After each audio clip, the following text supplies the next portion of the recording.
പിന്നെ ഒരു വർത്താനുണ്ട്. എന്താന്ന് വെച്ചാ പറ. അനുനിമിഷം മരിച്ചുകൊണ്ടിരിക്കുന്ന സമൂഹ മനസാക്ഷിക്കൊരന്ത്യ കൂതാശ. പെരിച്ചാഴികളെ നിങ്ങൾക്കൊരാലെ. അതേ കാര്യം തന്നെ. പക്ഷെ നമ്മൾ അതിനുള്ളിലേക്ക് ഒരു ചെറിയ കാര്യം കൂടി ഇഞ്ചക്ട് ചെയ്യും.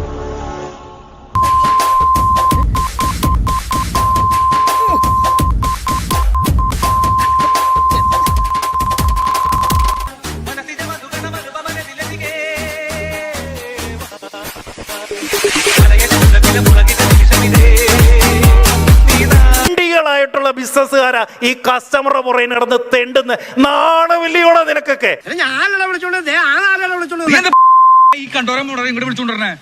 അന്തസ്സായിട്ട് ജീവിക്കണം, തെണ്ടിയല്ല ജീവിക്കണ്ടേ. അതെന്നെ ബേബിച്ചിട്ട് ഒരുമാതിരി മറ്റടുത്ത് വർത്താനം പറയണ. ആ മര്യാദയ്ക്ക് സർവീസ് കൊടുത്തിട്ട് അവന്റെ പുറകെ കിടക്കുക താങ്ങിക്കൊണ്ട് കാശ് തരാനെന്നും പറഞ്ഞ്. ഇതിങ്ങനെ വെറുതെ വിട്ടാ പറ്റില്ല. റോസപ്പ് പോലുള്ള കവിള എനിക്ക് കൊതിയായിട്ട് പാടില്ല. ഞാൻ എന്ന് രണ്ടെണ്ണം പൊട്ടിച്ചിട്ട് ഓടിയിട്ട് വരാം. എന്നെ ഒന്ന് അനുഗ്രഹിച്ചേ.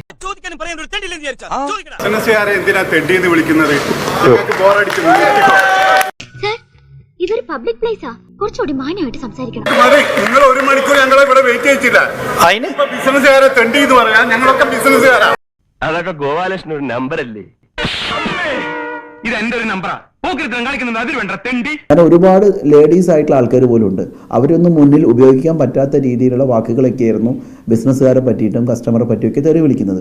പണിയെടുത്ത് തിന്നണമെന്നൊക്കെ ആഗ്രഹമുണ്ട് സാറേ, പക്ഷെ പറഞ്ഞു പറ്റിച്ച് തിന്നാലേ വായിന്നിറങ്ങുള്ളൂ. ശീലായി പോയി. ഈ ചേട്ടന് തിരിച്ചു കൊടുക്കാനുള്ള പൈസ ഞാൻ തന്നേക്കാം, ഒന്ന് പോയി തരുമോ പ്ലീസ്? കാതറെ, പാലം കുലുങ്ങിയാലും കേളം കുലുങ്ങില്ല. നിന്നൊരു പാഠം പഠിപ്പിക്കാതെ ഞാൻ വിടില്ല കാതറെ. തനിക്കെന്താണോ? സത്യം പറഞ്ഞാ എനിക്കുള്ള കൊല്ലാൻ തോന്നി. സാധിക്കില്ല മോളെ, അത്ര പെട്ടെന്ന് ചാവണ സൈസ് അല്ലേ.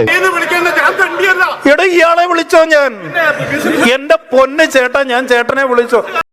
എവിടെ ഇതൊരു നടക്കി പോണ ലക്ഷണില്ല. ഞാൻ ഇവന്റെ 2 വാങ്ങിച്ചിട്ടേ പോവുള്ളൂ. ഈ സെക്കൻഡിലേക്ക് കുരങ്ങനെ വിളിച്ച് ഇവിടെ നടക്കണം.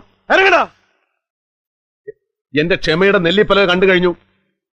പുള്ളി ഒരു തരം പ്രതികാരദാഹിയെ പോലെയാണ് ഇതാക്കുന്നത്. ഇപ്പോഴും പ്രതികാരം തന്നെയാണ് എല്ലാത്തിലും. തെണ്ടിയുടെ സ്വഭാവം കണ്ടല്ലോ അറിഞ്ഞൂടെ അവൻ നല്ല തന്തയ്ക്ക് പറഞ്ഞു. അവന്റെ തന്ത ഏതേലും തോട്ടിയായിരിക്കും. അതും വല്ല തെണ്ടിത്തോട്ടി. തെണ്ടിത്തോട്ടി തന്ത, തെണ്ടിത്തോട്ടി തന്തയ്ക്ക് പിറന്നവൻ. പക്ഷെ അവന്റെ സ്വഭാവം പല തന്തയ്ക്ക് പറഞ്ഞവന്റെ. തെണ്ടിത്തോട്ടി പല തന്തയ്ക്ക് പറഞ്ഞ തന്തയില്ല പന്നി. 1 മണിക്കൂർ തീ തീറ്റിച്ച് ഞാൻ കലിപ്പ് തീരും വരെ ഞാൻ നാണം കെടുത്തും കേട്ടോ. അത് നല്ല വിചാരമായി പോയി. ഇവൻ ശരിയല്ല. ഇവന്റെ ഉണ്ടകണ്ണ് കണ്ടാലറിയാം കള്ള ലക്ഷണമുണ്ട്. വിടരുതരവനെ പിടിച്ചു പോലീസിലേൽപ്പിക്കും. ഇത് ഇവിടെ പറഞ്ഞങ്ങ് തീർന്നാ തീർന്നു. ഇല്ലെങ്കിൽ ഞാൻ ഇവിടെ നിന്ന് അങ്ങോട്ട് ഇറങ്ങിയിട്ട് ഞാനൊരു വീഡിയോ ചെയ്യും. നിന്റെ മരണം എന്റെ കൈകൊണ്ടായിരിക്കും.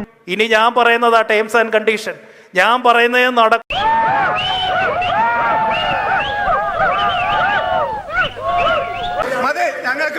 മതിയോ? മതിയോ? ഇന്നല്ലെങ്കിൽ നാളെ ഞാനിത് പ്രതീക്ഷിച്ചതാ.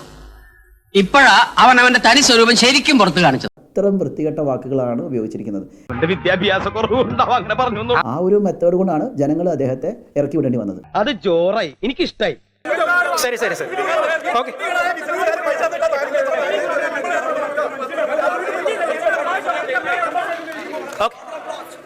ആദ്യമേ തന്നെ ഇറക്കി വിടാഞ്ഞതാ എന്റെ തെറ്റ്.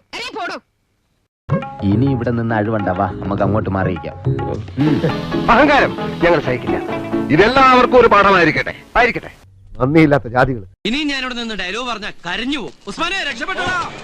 ശരി, ചത്താ ഞാൻ നാളെ വരാം. അല്ല, ചത്തില്ലെങ്കിൽ ഞാൻ നാളെ വരാം.